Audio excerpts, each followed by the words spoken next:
Hey, Chamber members, Alan Waters here, your Director of Marketing and Communications at the Montgomery County Chamber of Commerce and your Words of Wisdom podcast. And today I am joined by Eric Marcolini with Premier Title and Settlement. Awesome, Eric. Welcome. So the first question I ask everybody is, what does success mean to you? Success to me is just being able to look at yourself as the man in the mirror or person in the mirror and just acknowledging that you are doing everything to better yourself, better your family, better your community. That can come in multitudes of different facets. It's not a single individual thing, and it depends on the day. What goes into that success? Mm-hmm. So in that regard, are you somebody that feels like each day you're not always at 100%? You're at different levels Oh yeah. There's definitely different days where I know what I set out to do that day, I didn't get done. Yeah. And there are days that I know what I set out to do, I did that and more. So it all varies just depending on the day. Yeah. I think there are days that I go home and I'm like, I still have emails in my inbox and I just don't want to look at this. And then there are other days I get here and I'm like, I have no emails. And then I say it out loud and I'm like, no, what did you do? Like, there they are. So, all right. How long did it take you to get to that point where you felt like that's what you saw success for? Because I feel like that's not something a lot of people come out of the gate feeling, oh, this is success. It's a ever evolving, adapting idea and thought. It also just depends what stage I've been in, in life. I feel like, as I've gotten a little bit older, a little more mature, some would say not quite as much as should be, but it depends. It's ever evolving. There's not one standard. It's right. It's always changing. So what's been your trajectory that's led you to Premier? And you can go as far back as high school. You don't have to. You can start and be like, I wanted to be a cowboy, and now I'm, titles. I was always one that I didn't know what I wanted to do. Even in college, high school, had no idea. And then the first jobs out of college, I was doing campaign work, and so and especially with election day just happening, that was always. It's always a fascinating day, just seeing everything. Yeah. I mean, obviously, there's so much work that's gone into it beforehand, but I think a lot of people think election day is also like the end of work, and it's like, nah, there's still at least at bare minimum a couple days left of work. But yes. It typically doesn't get wrapped up until right before Christmas. So you think, election day, it's over. No, there's a lot of stuff to do, and especially in Southwest Virginia, that's a lot of driving. We this morning, actually, as of recording, we went to our doctor, did our 20-week ultrasound, all of those things, and we were calling all of our family, and she goes, I don't think I should call my mom. She's probably busy. And I was like, yeah, probably a little bit. So. And you were working campaigns, doing those things, and then what was the next shift and trajectory change? I just wanted a change in my work-life balance. Working in campaigns, you're working 6.5 days a week. So you get home Sunday mid-afternoon, you're like, I have 4 hours to just not work. Because there were some days, it would start at 5 a.m. and I'm not getting home till midnight. Yeah. So it wasn't good for me as a person. I just wanted to change, and was afforded the opportunity to change careers and to get in title insurance. I had no idea what title insurance was. It was one of those first day on the job. It was like, here's a real estate contract. Here's what we do.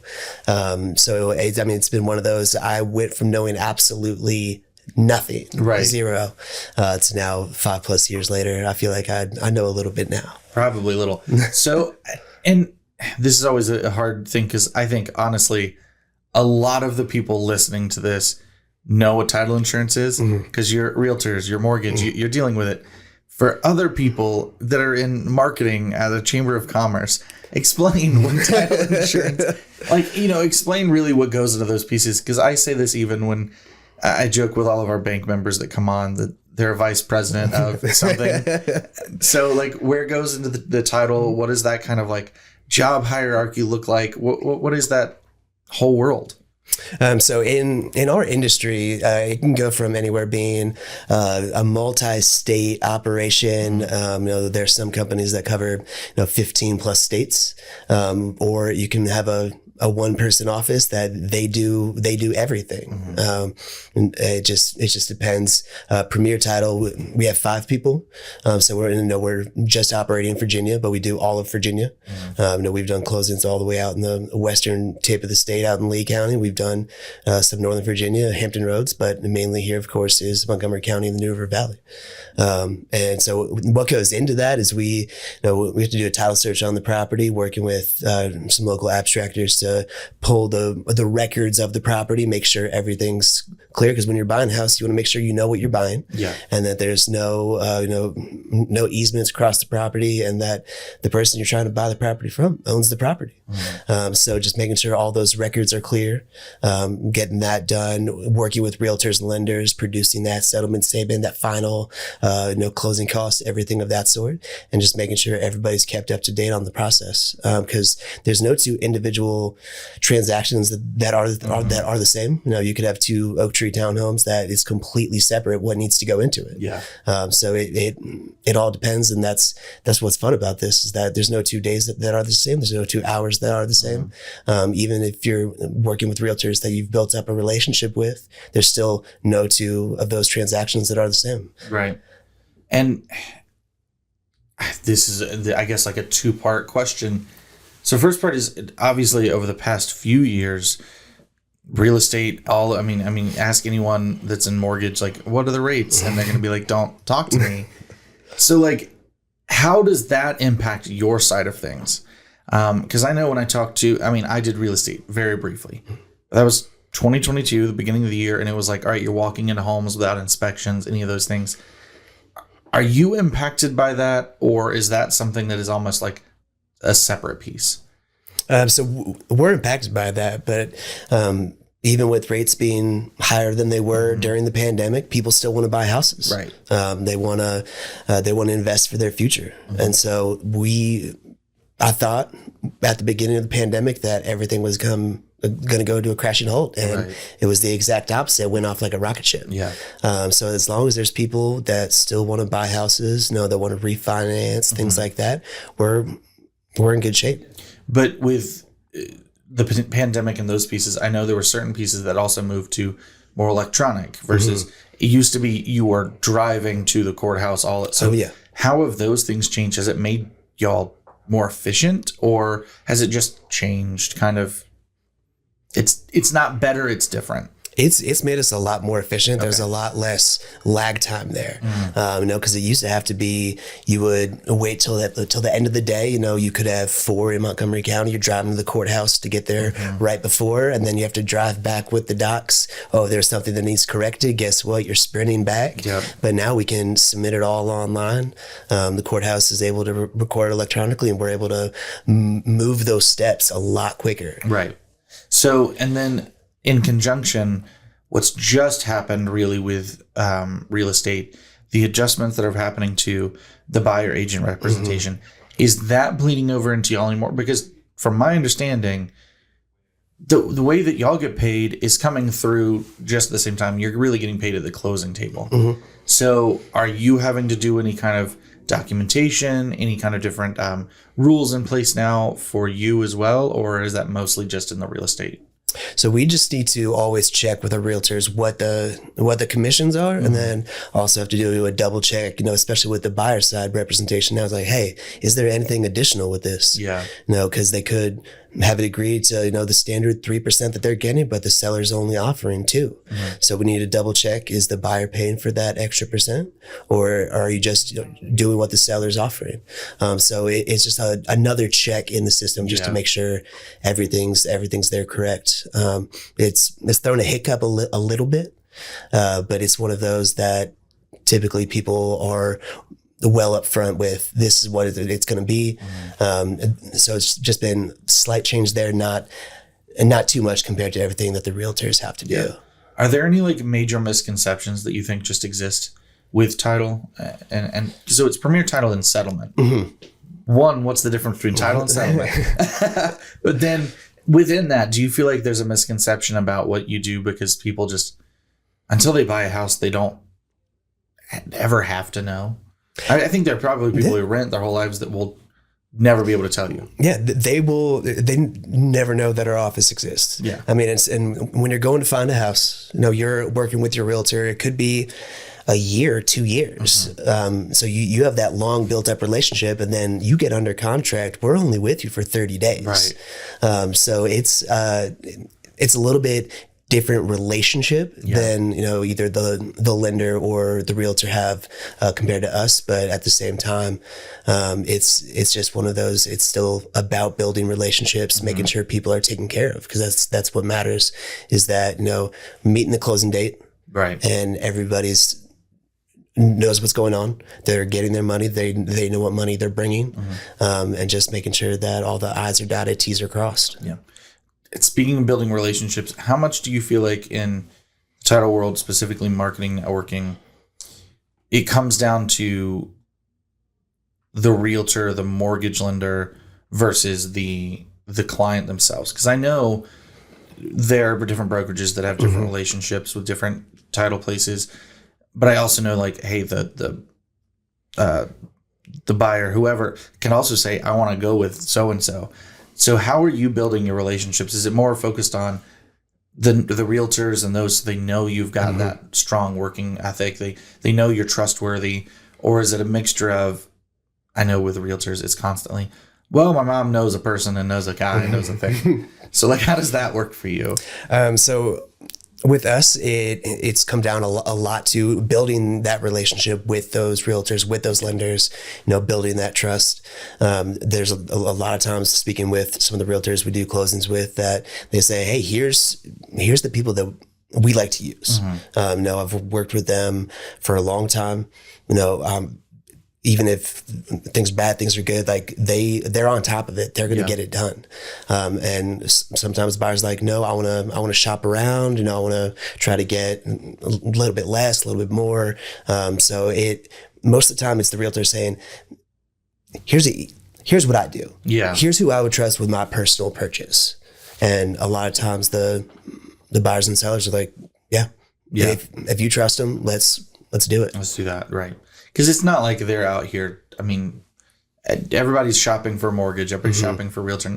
No one's really shopping for their title company, I guess, to the same degree. I think I take that back. There are some people, I think, who probably really know what they're doing. But I'm sure those are the names you're like, oh, cool, so-and-so's buying their fourth investment property or things like that. Yeah, anytime with the investors like that, they know what they're doing. They say, "Yep, this is what I want done," and it's all spelled out there in the beginning. They, going through it so many times, they know what to expect, and so it's with them, it's a different kind of transaction than with the people who know buying their first ever home or even second ever home. Right. I mean, because as individuals, there's not many that are buying for 4, 5, 6. Some people may buy one now and then it's like 10, 15 years later there's that. Yeah. My dad has gotten to the thing, they're getting closer to retirement, and he's like, the way to do this is for me to buy cheaper houses, do all the work myself, and then rent them out. And I'm like, cool. Also, I'm having a baby, so like, let's talk about those things. But I understand it where you're going from that aspect too, of like, you got to make sure you're working. You've got to make sure you've got those solid relationships. And once you've done it, it's just like anything else. To riding a bike, you get the practice. So, talking about riding a bike, I guess I want to know, if you're riding the best bike in the world, what is like the ideal day going in for a closing versus how many of those bikes have really wobbly wheels? And like, I know you can't say too much, but what are some things that people can like maybe check on, make sure they're not coming to the closing table woefully ill prepared? I mean, a lot of times it just comes down to following instructions. Yeah. We get it set up so that way, right when a contract comes in, we're going to schedule your closing with what works for you. So just make sure, hey, that time does work. It doesn't get to day of, you're like, actually, you know what, noon doesn't work. I need 4 p.m. Like, of course, we're flexible. We can do that. But, without a doubt. But it is always easier when they're like, yes, absolutely, this time works.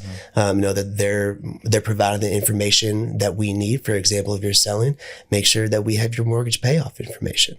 It's not coming down to a day before, 2 days before. It's like, actually, we still need this. right. And then just making sure that if you're closing, you need to bring your ID. There's a lot of times, not a lot, that's a little too much there. But some people, in the hassle of moving, they're like, my ID is in a box somewhere. Yeah. And it's like, well, I hate to break it to you, I but really, Sarah, we're going to need that. Good luck finding that box. Yeah. I understand if you want to, take everything to the house, bring it back. Absolutely. But we are going to need that. Yeah. And, just making sure that, if you're buying that, you're following through with what you need to do to bring your cash close to the table. We send that out before closing. So, 9 times out of 10, it's already done, prepared, squared away before closing day even comes. But just making sure that you are following the instructions and you're double checking with your bank. For example, there's some banks that only wire a certain amount per day. And there's some that you need to go into the branch to wire. For example, I think it's Chase Bank. The closest one's 3 hours away. Yeah. And so you can do $25,000 online, but if you need more than that, you have to go into the branch. And so there's some people who I know have had to come to closing and then immediately drive down to Chase Bank. Wow. It's few and far between. Yeah. But it has been something that we've run into in the past. But outside of that, and granted, following instructions is not always the easiest task.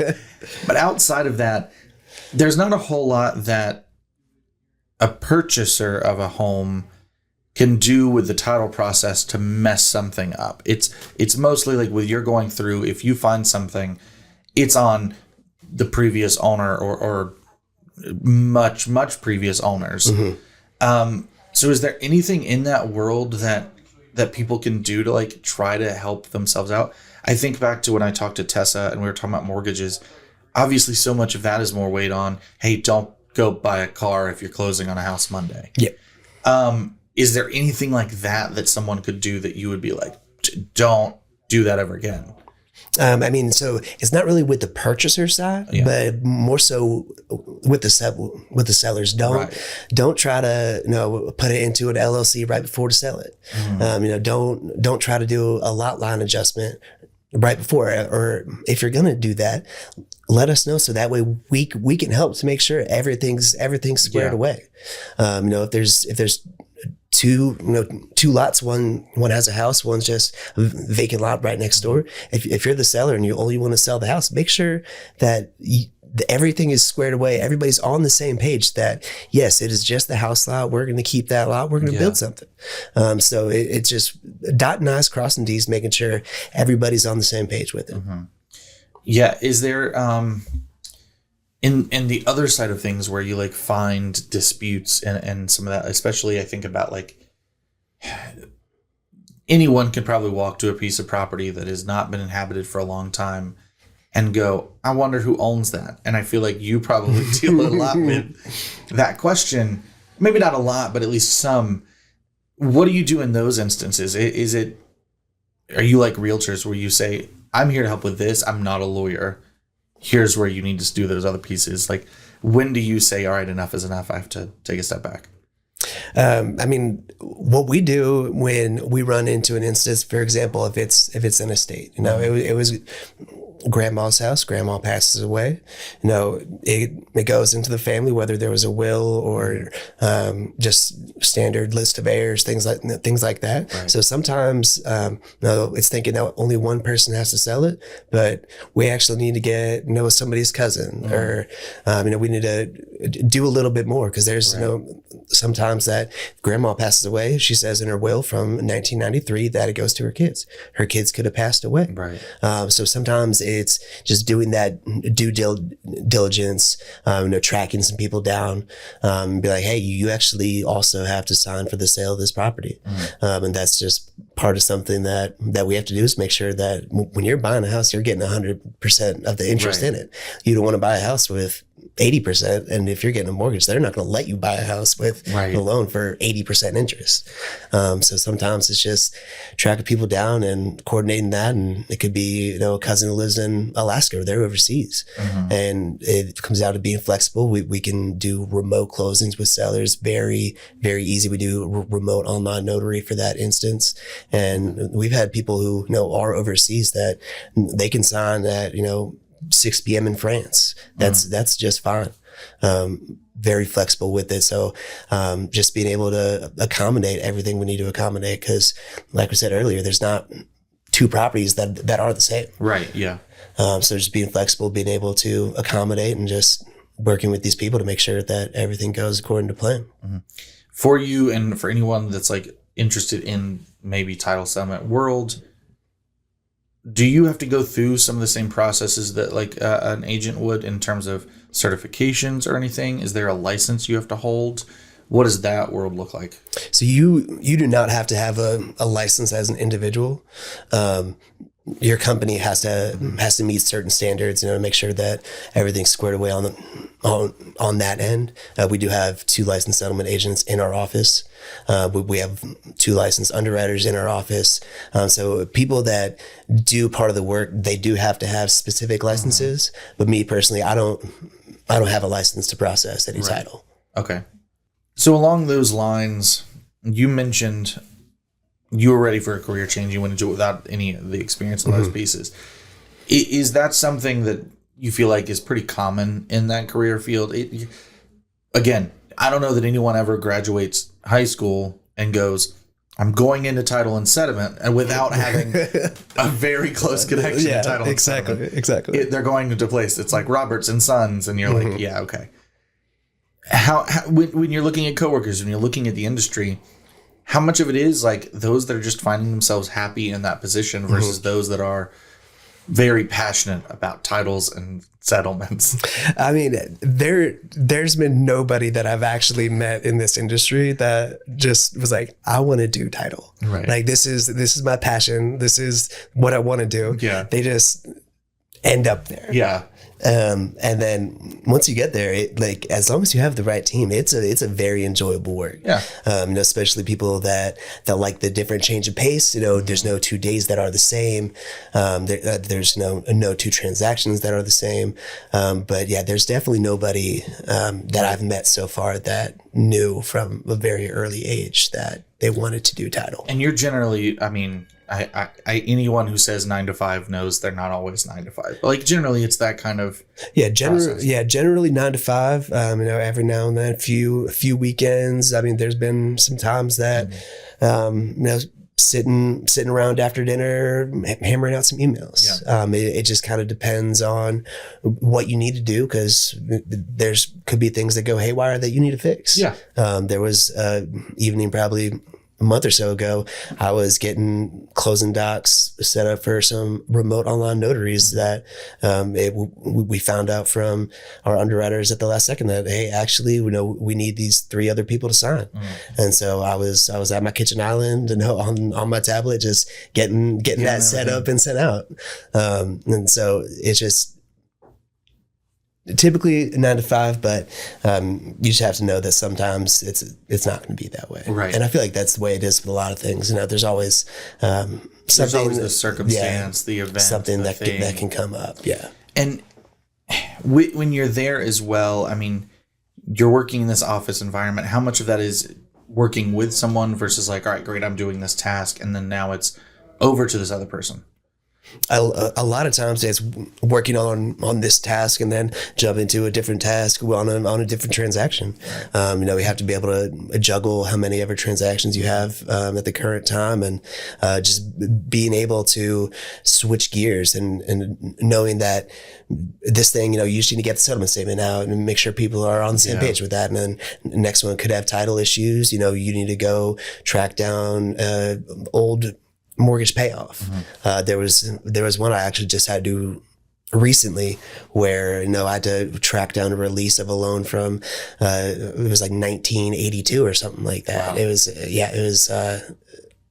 it was a little wonky, a little weird.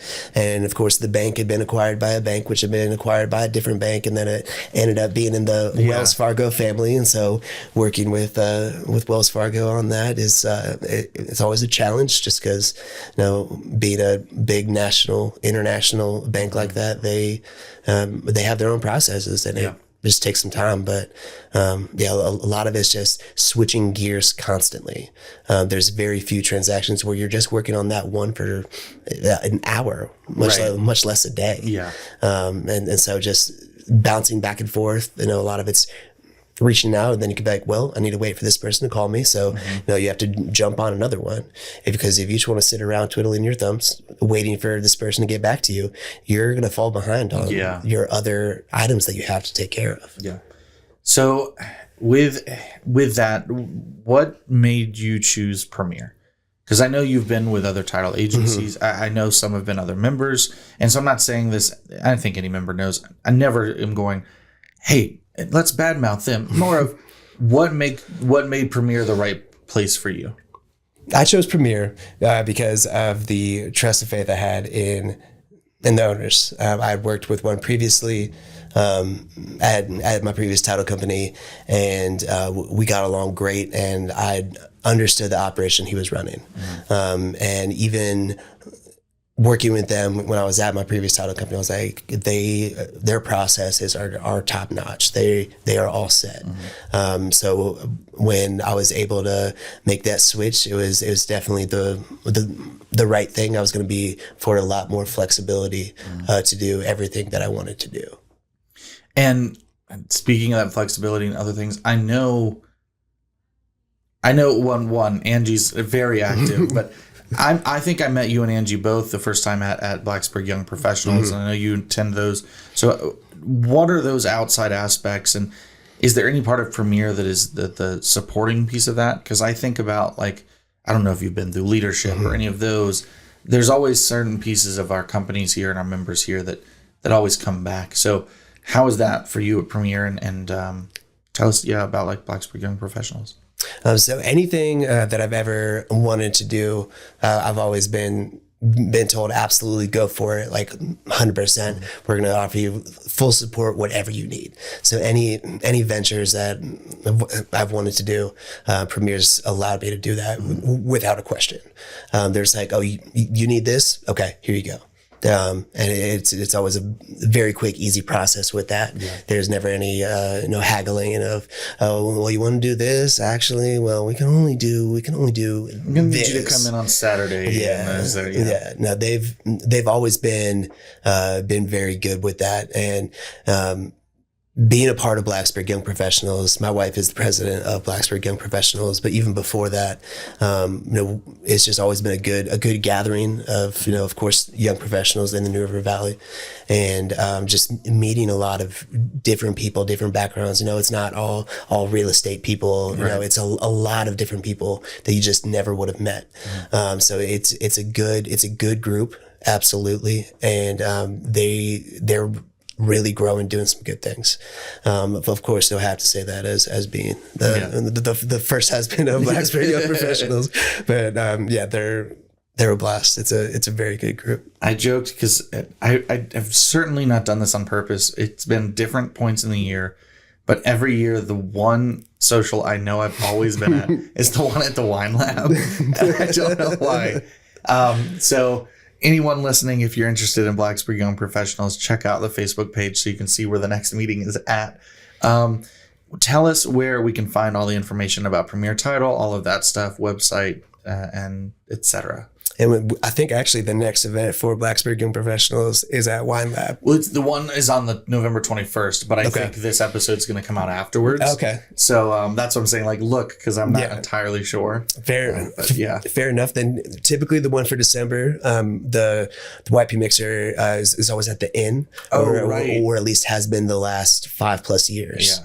So I anticipate that not changing. Right. But of course, always subject to change. But sign up for the newsletter for Blacksburg young professionals. Follow them on Instagram, follow them on Facebook. That's where you're going to get all of the information for both the mixers and also other events that they're doing. And sometimes they help get volunteers for different events. I know between stepping out, brew, things like that, they're always supporting volunteering. Yeah. So it's not just mixers; it's also volunteer opportunities there.